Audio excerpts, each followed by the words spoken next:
యోహాను సువార్త 2వ అధ్యాయం. 3వ దినమున గలిలయలోని కానా అను ఊరిలో ఒక వివాహము జరిగెను. యేసు తల్లి అక్కడ ఉండెను. యేసును ఆయన శిష్యులును ఆ వివాహమునకు పిలువబడిరి.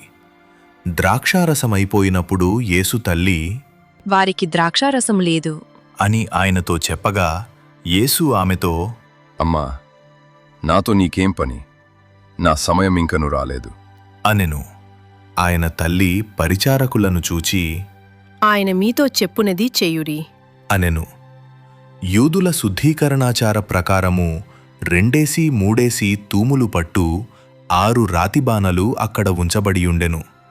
యేసు, ఆ బానలు నీళ్లతో నింపుడి అని వారితో చెప్పగా, వారు వాటిని అంచుల మట్టుకు నింపిరి. అప్పుడాయన వారితో, మీరిప్పుడు ముంచి విందు ప్రధాని యొద్దకు తీసుకొని పొండి అని చెప్పగా వారు తీసుకొనిపోయిరి.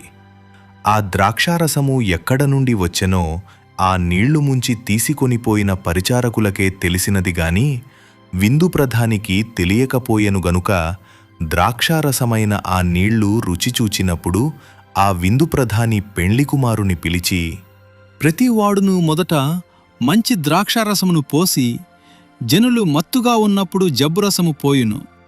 నీవైతే ఇది వరకును మంచి ద్రాక్షారసము ఉంచుకొనియున్నావు అని అతనితో చెప్పెను. గలిలయలోని కానాలో యేసు ఈ మొదటి సూచక క్రియను చేసి తన మహిమను బయలుపరచెను. అందువలన ఆయన శిష్యులు ఆయన యందు విశ్వాసముంచిరి. అటు తరువాత ఆయనయు ఆయన తల్లియు ఆయన సహోదరులును ఆయన శిష్యులును కపెర్నహూమునకు వెళ్ళి అక్కడ కొన్ని దినములుండిరి. యూదుల పస్కా పండుగ సమీపింపగా యేసు యెరూషలేమునకు వెళ్ళి దేవాలయములో ఎడ్లను గొర్రెలను పావురములను అమ్మువారును రూకలు మార్చువారును కూర్చుండుట చూచి త్రాళ్లతో కొరడాలు చేసి గొర్రెలను ఎడ్లనన్నిటినీ దేవాలయములోండి తోలివేసి రూకలు మార్చువారి రూకలు చల్లివేసి వారి బల్లలు పడద్రోసి పావురములు అమ్మువారితో, వీటిని ఇక్కడ నుండి తీసుకొని పొండి, నా తండ్రి ఇల్లు వ్యాపార పుటిల్లుగా చెయ్యకుడి అని చెప్పెను. ఆయన శిష్యులు, నీ ఇంటిని గూర్చిన ఆసక్తి నన్ను భక్షించునని వ్రాయబడియున్నట్టు జ్ఞాపకము చేసుకొనిరి. కాబట్టి యూదులు, నీవు ఈ కార్యములు చేయుచున్నావే, ఏ సూచక క్రియను మాకు చూపెదవు అని ఆయనను అడుగగా యేసు, ఈ దేవాలయమును పడగొట్టుడి, 3 దినములలో దాని లేపుదును అని వారితో చెప్పెను.